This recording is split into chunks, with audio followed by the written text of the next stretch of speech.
Paul Heyman keluarin semua unek-uneknya ke Jey Uso.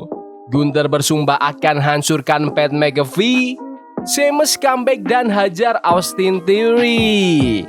Dan masih banyak lagi. Selamat datang di Extra Raw, di mana kita akan nge-recap dan nge-review episode Raw minggu ini tanggal 6 Mei 2025. Raw hari ini dimulai dengan sang juara World Heavyweight Jey Uso sendiri dan yes, energinya full yet. Dia langsung manggil Logan Paul ke ring, tapi yang nongol malah Paul Heyman. Heyman datang sok mau jadi penengah gitu, tapi Jey nggak makan itu omongan. Langsung bongkar semua pengkhianatan Heyman dan kasih warning, sama kayak dulu Jey nge-warning Roman Reigns dan CM Punk. Malah Heyman yang mulai putar balik narasinya. Dia ngaku jadi korban, ditinggalin Roman, disabotase sama Punk, dan sekarang disalahin buat semuanya. Dia ngamuk dong, teriak-teriak ke penonton, maki-maki Jey. Tapi Heyman tuh bukan datang buat Roman. Dia bawa pesan kalau Seth freaking Rollins lagi ngincar title-nya Jey. Dan katanya, Braun Breaker itu cuma fase pertama aja.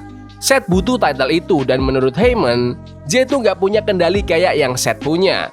Terus dia bilang kalau Jey boleh pilih waktu dan tempat buat lawan Seth buat gelar World Heavyweight Championship.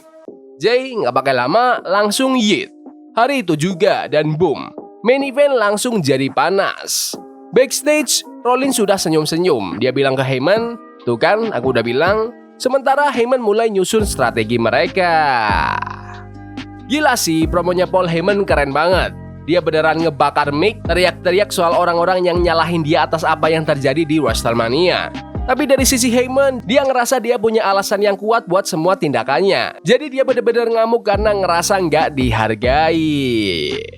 Lanjut ke pertandingan antara Penta melawan JD McDonagh. Penta kayak biasanya keren dan penuh energi, tapi JD main pintar. Pakai bantuan dari Finn Balor dan Carlito buat ngatur tempo pertandingan. Death Valley Driver di apron tuh brutal parah. Tapi semuanya mulai buyar waktu wasit nge-gap Finn dan langsung ngusir dia plus Carlito. Itu bikin momentumnya balik ke Penta. Terus datanglah Chad Gable, coba-coba ganggu juga tapi Penta udah siap. Langsung dia dive keluarin buat singkirin Gable. Dia juga hindarin moonsault dari JD, terus bam, Mexican Destroyer untuk memenangkan pertandingan. Biasanya Penta menang pakai Penta Driver, bukan Mexican Destroyer, tapi aku nggak masalah sih. Move itu emang sakit banget dan pantas jadi finisher sekali-kali. Jadi McDonagh juga dapat banyak momen bagus, kelihatan solid dan Penta harus ngadepin 3 orang di luar ring, tapi tetap bisa menang. Gokil. Lanjut ke pertandingan antara Austin Theory melawan Sheamus yang return. Theory coba tahan-tahan, tapi Sheamus benar-benar ngegiling dia habis-habisan. Dari Texas Cloverleaf sampai forearm smash yang brutal, ini versi Sheamus yang banger after banger banget.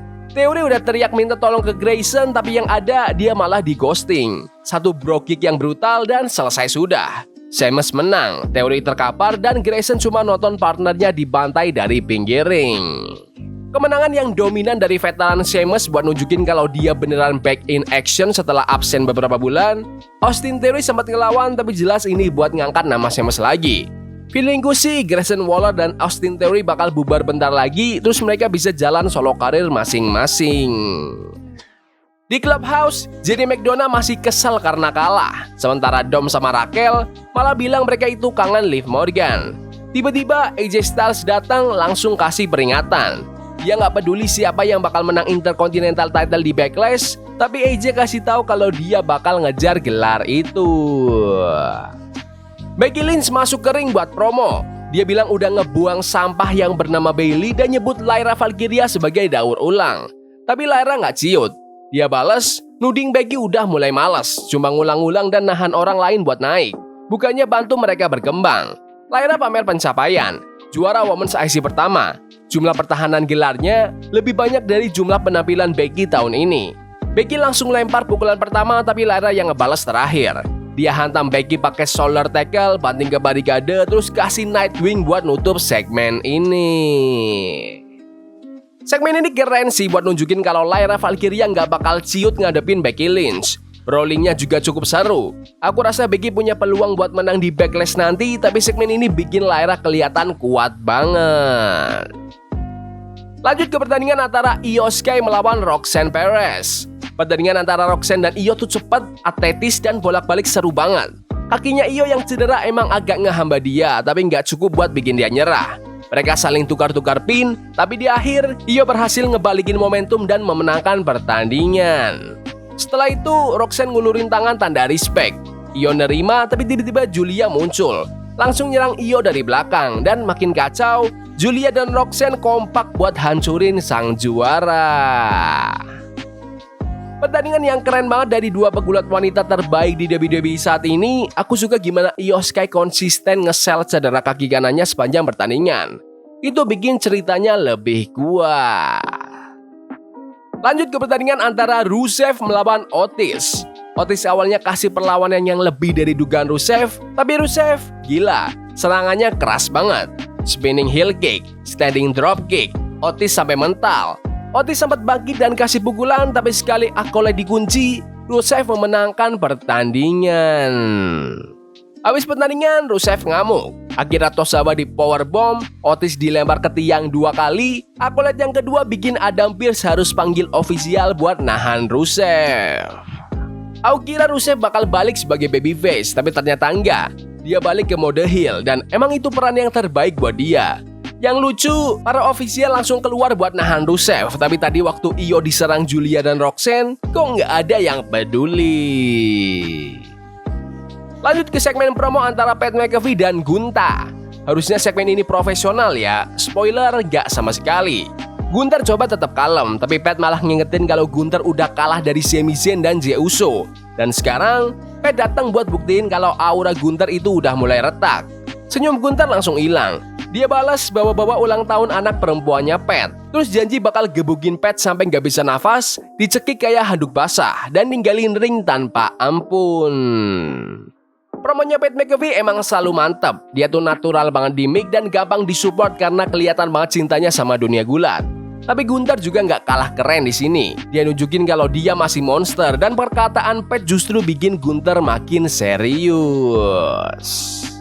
Langsung aja ke main event. Jey Uso melawan Seth Rollins untuk World Heavyweight Championship. Seth mulai dengan gaya main otak, pancing-pancing, tahan tempo, tapi Jey full api. Langsung terbang keluaring dan dorong Seth ke meja komentator. Jey hampir menang pakai Big Uso Splash, tapi chaos di luaring mulai rusuh. Sami Zayn sempat nahan Bron Breakker, tapi cuma sebentar soalnya Sami langsung kena spear. Waktu kayaknya Jey bakal kalah, CM Punk balik bawa kursi. Punk ngamuk hantamin kursi ke siapapun yang gerak. Pertandingan langsung kelar, gak ada hasil resmi. Seth kabur, Bron tumbang, Punk berdiri bareng Sami dan Jey, sementara Heyman cuma bisa ngelihat dari jauh dengan muka yang kebakar. Tapi itu belum akhir. Pas Jey lagi nyapa fans abis kelar acara, Logan Paul muncul dan nampol wajah sang juara. Aku kira pertandingannya bakal jadi klasik, malah kacau total. Tapi tetap oke sih, karena nge-set up buat banyak potensi feud. Punk lawan Seth, Punk lawan Bron, Sami lawan siapa aja dari kubu heel juga bisa. Dan jelas, Jey lawan Rollins pasti bakal lanjut di masa depan.